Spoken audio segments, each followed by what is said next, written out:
Tommy, you there? You there? Can you hear me, Harry?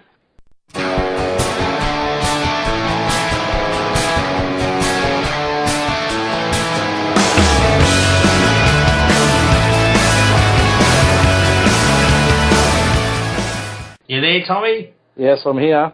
We'll need to improve this before Wetters turns up. Yeah, he won't accept this. He'll just walk out. Nah, spit it.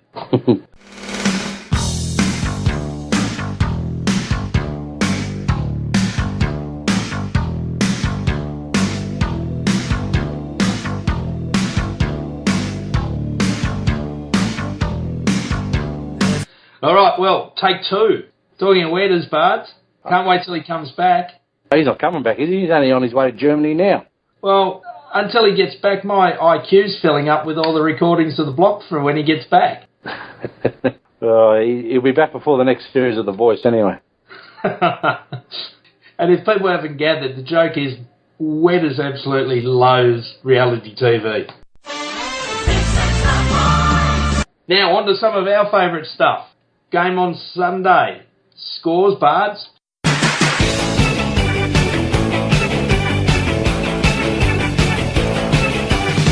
Yes, mate, it was Hawthorn 16-11-107 defeating the Doggies 6-9-45.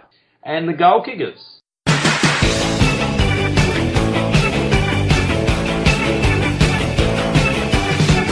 Big rough return of form with the big six. 3 to Gunston, 2 to Lewis, and singles to Giray, Hale, McAvoy, Bruce and Simpkin. Giray keeps popping up with goals, doesn't he? He does, mate. He's turned that left foot into a bit of a weapon, actually. It's probably his downfall was his short kicking, but when he goes long, he looks all right. He's trying to be the new goo. Yeah, there's a little bit of goo about him. All right, well, let's get into the votes.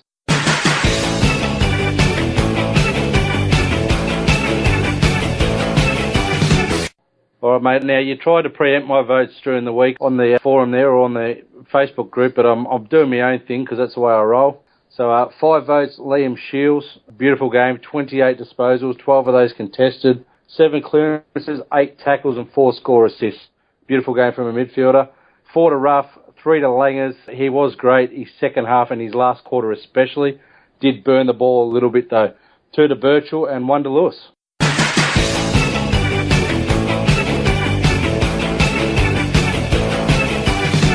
Are you going to accept those votes or what? I'm going to accept those votes because I picked Shields because he was the cover of the video last week.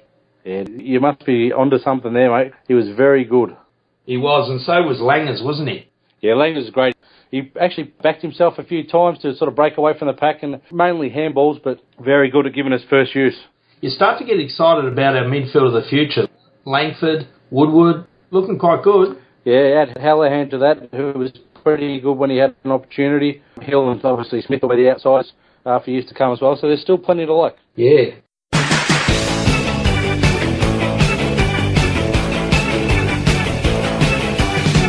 Now, there's not really much you could say because it was very much a, go through the motion, get 10 goals ahead of the other team and move on. The only thing downside was we lost a soldier.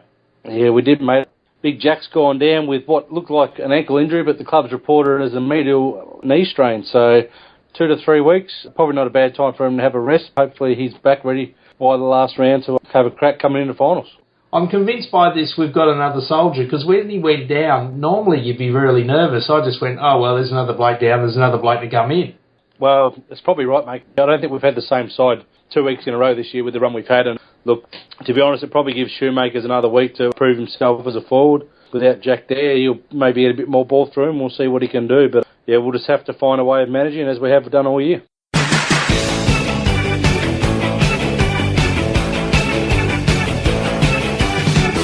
Yeah, it's an excellent position to be in. Now, anything else you want to add about this game, or do we just move on? Oh, not really, mate. It felt like we were struggling, but scoreboard-wise, we always had them covered. So I think just a bit of class sort of just showed up in the end. They probably let a few opportunities slip with some bad kicking, but part of playing that ground is knowing how to kick, especially to the left of screen. We did really well, and they didn't. So, yeah, you just need to know your surroundings. Tell you what, it looked a very cold and dreary and horrible night by the time it got to 10 to 6.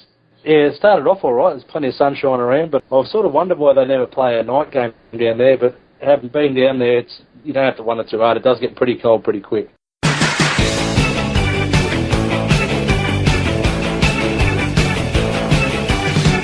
All right, well, we move on and we move into some of our regular segments. Do we have a blast?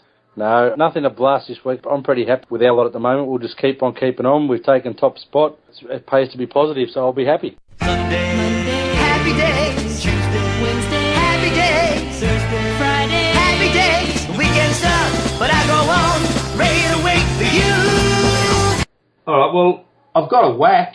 I'm substituting wetters here, and it's about blokes who refer to themselves as the third person, namely wetters. Mr. Third Person and himself.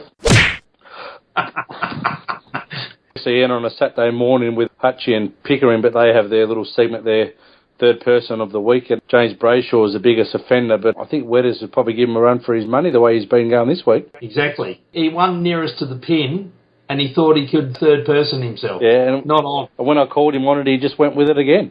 And not only third person, he's actually third person himself using the nickname as well. That's a double hit. So, whackity whack, whack, whack, Wetters. Wait till you get back. Yeah, I'm sure he'd be so upset to hear it too.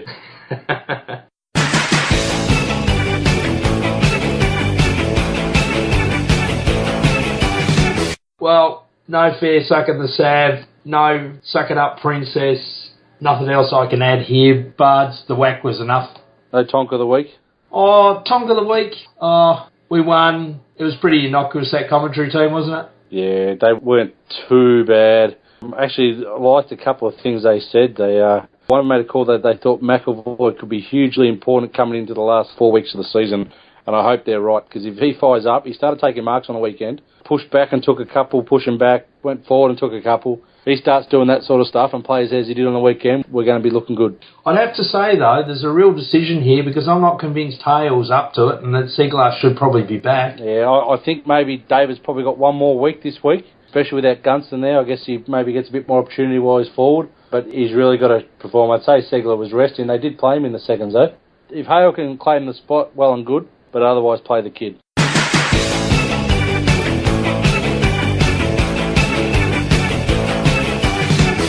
Well, we move into this week's game, and it's going to be interesting, isn't it, Buds? Because will the D's get a rocket up them from Roosie, or will we get another percentage booster? So we play them at another odd time, and hopefully this is going to stop next year, but Saturday, 9th of August, Melbourne at the MCG. It's a home game, 4:40. 4:40. I mean, 4:40 on a Saturday, not so bad. It's not a school day or anything like that. So if you're going to play a 4:40 on a Saturday or a Sunday, it's probably the better option. But why it can't just be at 2 o'clock, I'll never know. Well, how's this play it? We still play the kids?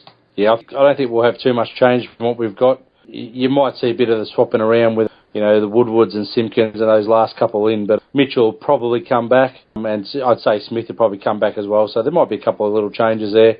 Gunston, obviously, one going out. I wouldn't replace him with a like. I'd just go with Shuey up forward there. So, yeah, maybe Simpkin again. Pretty stiff if he does. Yeah, look, he just does a job, Simpkin. His best role is obviously as a sub. He comes on and gets a bit done, but he hasn't got huge bonuses other than that. So I think his last one in, you know, obviously Woodward as well, but Simpkin's probably ahead of Woodward, but they might be keen to give Woody another game. I thought he was all right on Sunday, so we'll see what they do, but they'll have a plan in place, I'm sure. May even look at resting a couple of others.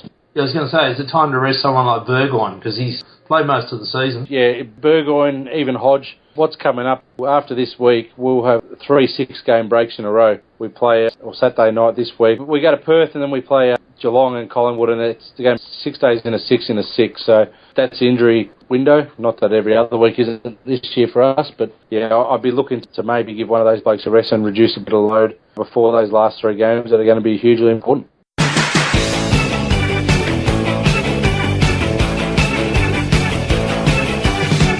All right, well, nearest to the pin, and the participants are getting more and more, so that's good, and I'll get some scores up very shortly. What do you think this week?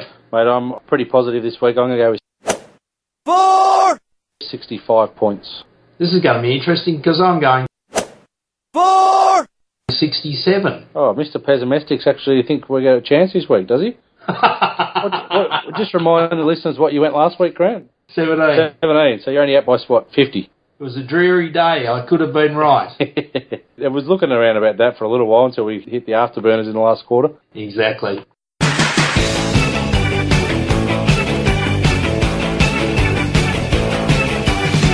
All right, Bards, a nice, short, sharp show. Originally interrupted by our friend Skype, but we've got through there within 15 minutes. We pushed it through this tonight, and it's probably a good thing why the connection was dodgy, but we'll promise next week we'll have some from the back line, maybe a blast and a bit more fun leading into the Freo game. All right, well, on that note, go Hawks. Go Hawks.